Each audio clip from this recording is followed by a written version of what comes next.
Okay, guys. Nu skal min nabo Eske og Leo, som der er brødre, de skal lave en slåskamp, åbenbart. Så det gælder om enten at lægge den anden ned i 3 sekunder, eller at skubbe den anden ned i ringen.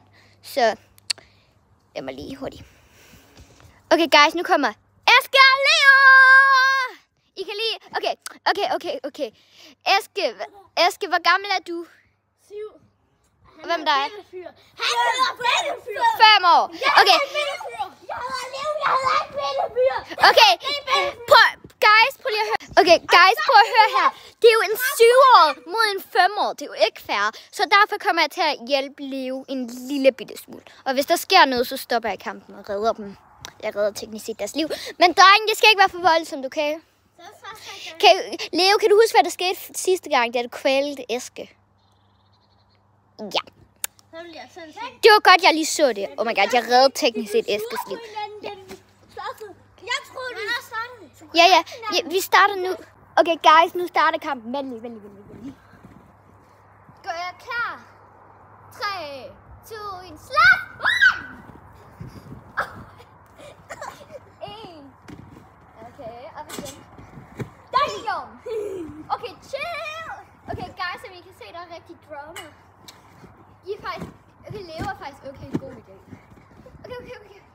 Ja, godt. Op igen, Leo. Du er stærk. Vent. Pause, Eske. Han slår os fri. Guys, vi vender lige tilbage, når Leo han er okay igen. Bløder du? Jamen, det Nej. Okay, guys, vi holder lige hurtigt pause. Der, heldigvis har han ikke så ondt. Men han skal bare lige hurtigt have en lille pause. Okay, vi har lige slåsset. Ja, det her det er den anden gang. Vent lige. Leo, det var strakt. Leo. Hvorfor ligger du så på jorden, lille rullepølse, mand? Skal jeg så rulle? 3, 2, 1. Kampen starter nu! Okay, chill, Eske. Det er dit lillebror. Ja, Leo!